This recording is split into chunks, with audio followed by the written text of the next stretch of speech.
سر James جی نے plants کی تخلیق کی وضاحت کی کہ پلانٹس کس طرح وجود میں آئے۔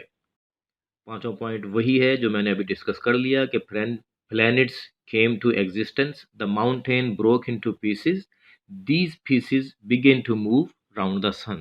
پھر وہ ذکر کرتے ہیں کہ life does not exist on stars, اور اس کی وجہ بیان کرتے ہیں کہ ستارے ایکسٹریملی ہاٹ ہیں، اتنے گرم ہیں، اتنے ہاٹ ہیں کہ ان پہ زندگی اپنا وجود برقرار نہیں رکھ سکتی۔ اور پھر وہ بتاتے ہیں کہ زمین پہ زندگی کس طرح وجود میں آئی۔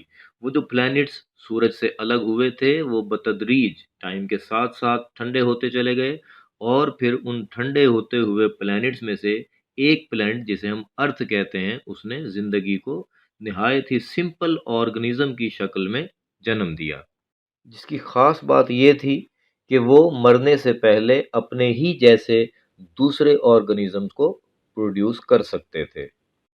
means that they were able to reproduce themselves before dying۔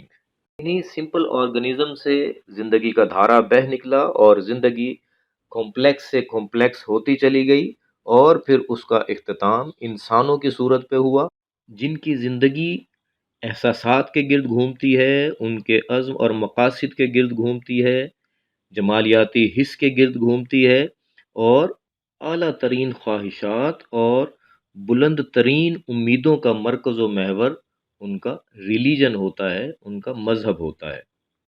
Next point ہے یونیورس از فرائٹننگ، کہ یہ کائنات ہمارے لیے خوفزدہ کر دینے والی ہے۔ پھر وہ اس کی 5 وجوہات بیان کرتے ہیں، اور یہ 5 ریزنز آپ کو اپنی ٹپس پہ یاد ہونی چاہیے کہ why is this universe frightening. This universe is frightening because of number 1 it's immense distances، اس کے سمجھ میں نہ آنے والے طویل فاصلے کے ہمارے حساب کتاب ختم ہو جاتے ہیں ان فاصلوں کو ماپتے ماپتے۔ Number 2 great stretches of time, اور وقت کا پھیلاؤ، کہ جیسے ہم صرف اپنی گیلیکسی ملکی وے کی ہی بات کریں تو اگر روشنی اس کے ایک سرے سے داخل ہو تو وہ دوسرے سرے تک پہنچنے میں 1,00,000 سال کا عرصہ لے گی۔ یہ صرف ایک گیلیکسی کا حال ہے۔ تھرڈ پوائنٹ ہے آور ایکسٹریم لونلینس، کہ ہم بالکل تنہا ہیں، ہمیں اپنے قریب قریب کسی اور سیارے پر کسی اور مخلوق کا سراغ نہیں ملتا۔ نمبر 4 پوائنٹ ہے littleness of our home in space, خلا میں ہمارے اس گھر کا یعنی ہماری زمین کا اتنا چھوٹا ہونا، اتنا چھوٹا سائز کہ 10,00,000 زمینیں تو صرف ہمارے اس ایک سورج میں ہی سما سکتی ہیں، اور پھر سورج سے لاکھوں گنا اور پھر اربوں گنا بڑے بھی ستارے خلا میں موجود ہیں۔ تو جب ہم ان کے موازنے سے، ان کے کمپیریزن میں ہم اسے دیکھتے ہیں تو ہمیں احساس ہوتا ہے کہ ہماری زمین تو واقعی ریت کے ایک ذرے سے بھی چھوٹی ہے۔ اور 5واں پوائنٹ کہ جس کی وجہ سے یہ کائنات ہمارے لیے خوف زدہ ہے، that is absence of life like our own, ہمارے اپنے جیسی زندگی ناپید ہونا، کہ ہمیں کوئی سراغ ہی نہیں ملا، ہمیں پتہ ہی نہیں ہے کہ ہمارے جیسی مخلوق بھی کسی اور سیارے پر کہیں یا اس یونیورس میں کہیں موجود ہے، اس لیے یہ یونیورس ہمارے لیے خوفزدہ کر دینے والی ہے۔ پھر وہ خود ہی اس کی وجہ بیان کرتے ہیں کہ ایسا کیوں ہے کہ زندگی صرف زمین پہ ہی کیوں موجود ہے، باقی دور دراز ستاروں سیاروں پر ہمیں زندگی کا سراغ اب تک کیوں نہیں ملا۔ تو وہ کہتے ہیں کہ existence of life requires suitable physical conditions, the most important of which is a temperature at which substances can exist in liquid state، جن میں اہم ترین چیز وہ درجہ حرارت ہے جس پہ چیزیں مائع حالت میں موجود رہ سکیں، باقی رہ سکیں، وہ ایویپوریٹ ہو کے اڑ نہ جائیں، گیسیس سٹیٹ میں نہ چینج ہو جائیں ساری کی ساری لیکوڈز۔ تو اس قسم کا ٹمپریچر زندگی کی ایگزسٹنس کے لیے ضروری ہے۔ پھر وہ ایک بار پھر ذکر کرتے ہیں کہ دیر is no life on stars, اور اس کی وجہ کہ stars are the fire balls, ان کا ٹمپریچر اتنا زیادہ ہے کہ ان پہ زندگی اپنا وجود برقرار نہیں رکھ سکتی۔ اور آخر میں بتاتے ہیں کہ life can exist only in a narrow belt, بہت معمولی سی، بہت تنگ سی پٹی ہے جہاں پہ زندگی کی موجودگی کے امکانات ہو سکتے ہیں۔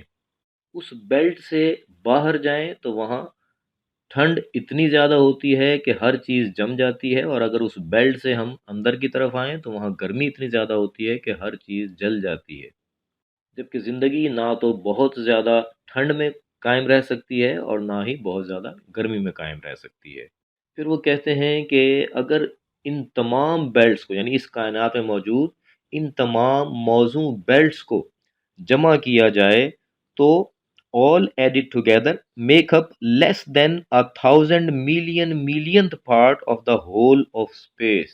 تو وہ اس پوری کائنات کا اربواں کھربواں حصہ بھی نہیں بنتی، اس سے بھی کم علاقہ ہوتا ہے وہ کہ جہاں پہ زندگی ممکن ہو سکتی ہے۔ اور آخری بات سر جیمز جینز اس ایسے میں یہ کرتے ہیں کہ 1,00,000 ستاروں میں سے شاید ہی کوئی ایک ستارہ ایسا ہوتا ہے جو اپنے کسی پلانٹ کو اس مناسب ترین فاصلے پر تھرو کرتا ہے اور پھر وہ اس کے گرد اس فاصلے پر ہی گردش کرتا ہے کہ جہاں لائف ایگزسٹ کر سکتی ہے۔ تو یہ لیجیے ویورز، ہم نے اس پوری ویڈیو میں جو کچھ ڈسکس کیا وہ تمام امپورٹنٹ پوائنٹس ایک ہی جگہ ایک ہی پیج پر آپ کے سامنے ہیں، تاکہ آپ اس کا اسکرین شاٹ لے سکیں یا اس کا آپ پرنٹ لے سکیں۔ Number 1 point size of stars, number 2 number of stars. جب آپ اس پوائنٹ کو دیکھیں گے تو آپ کو اس کی ڈیٹیل بھی خود بخود یاد آتی چلی جائے گی۔ Number 3 stars don't come near one and other. Number 4 a wandering star۔ Number 5 planets came to existence، یعنی کس طرح وجود میں آئے۔ 6 life does not exist on stars, اور اس کی وجہ بھی کہ کیوں ستاروں پر زندگی موجود نہیں ہے۔ Number 7 life came to existence on earth, کہ زمین پہ زندگی کس طرح وجود میں آئی۔ 8 یونیورس از فرائٹننگ، اس کی ریزنز جو 5 ریزنز ہم نے ڈسکس کی تھیں۔ اور point number 9 existence of life requires, کہ زندگی کو اپنا وجود برقرار رکھنے کے لیے یا ظاہر ہونے کے لیے کن چیزوں کی ضرورت ہوتی ہے۔ Point number 10 there is no life on stars, ایک بار پھر انہوں نے ذکر کیا تھا کہ ستاروں پہ زندگی نہیں ہے اور کیوں نہیں ہے۔ And the last point is life can exist only in a narrow belt, جن کی تفصیل اور ڈیٹیل ہم پیچھے دیکھ چکے ہیں۔ امید ہے ویورز کہ ویڈیو آپ کے لیے بہت ہی یوزفل ثابت ہوئی ہوگی، تو ہمارے چینل کو سبسکرائب ضرور کیجئے اور ویڈیو کو لائک اور شیئر کرنا نہ بھولیے۔ Thank you very much.